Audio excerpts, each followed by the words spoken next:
Hello everyone, আশা করি সবাই ভালো আছেন। আমরা ভালো আছি। এখানে কাঁচা আম নিয়েছি, আচার করব। আর এখানে একটু সরিষা এবং রসুন কাঁচামরিচ দিয়ে ব্লেন্ড করে নিয়েছি। আর এখানে একটু হলুদ মাখিয়ে লবণ দিয়ে আর যে পেস্টটা করেছি সেটাই দিয়ে দেবো। দিয়ে ভালোভাবে মাখিয়ে আমি এখানে 2 দিন রোদে লাগিয়েছি এই আমটা। 2 দিন কিংবা 1 দিন রোদে লাগানো যায়। এতে আমের ফ্লেভারটা অনেক সুন্দর আসে এবং খেতেও ভালো লাগে। আপনারা চাইলে রোদে নাও দিতে পারেন, রোদে ছাড়াও আপনি এটা করতে পারেন, তবে রোদে দিলে আচারটা টেস্টি হয় বেশি এবং এটার ফ্লেভারটা অনেক সুন্দর আসে। আর আমগুলোকে আমি ঝুরঝুরি করে কেটে নিয়েছি।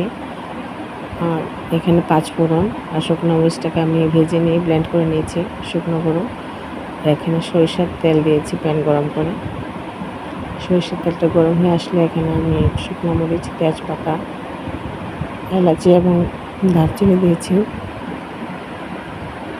দিয়েছি জিরা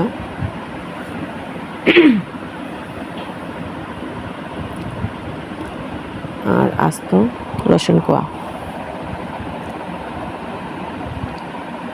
আমটা দেখতে পাচ্ছেন শুকিয়ে কমে এসেছে, মানে একটু শুকনো যে ভরা ইয়েটা ছিল সেটা একটু কমে গেছে। আর আমটাকে এভাবে দিয়ে ভালো ভেজে নেব তেলের সাথে। আর এখানে 1 চামচ হলুদ, 1 চামচ শুকনো মরিচের গুঁড়ো দিয়ে আমি ভালোভাবে আমটাকে তেলে ভাজবো। খুব বেশি ভাজবো না, কিন্তু মোটামুটি ভাজবো। আর এখানে আমি পেস্ট নিয়েছি শুধু সরিষাটাকে আমি পেস্ট করে নিয়েছি। এটা স্কিপ করেছি, পেস্ট আগে থেকে করে রেখেছি। আর এখানে যেহেতু আমি খুব বেশি টক খাবো না, অল্প একটু চিনি দিয়েছি।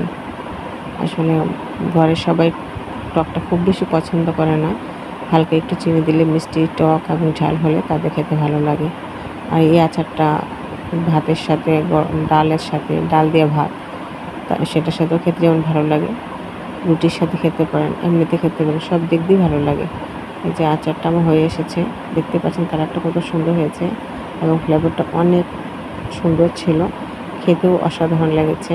টেস্ট করেছি।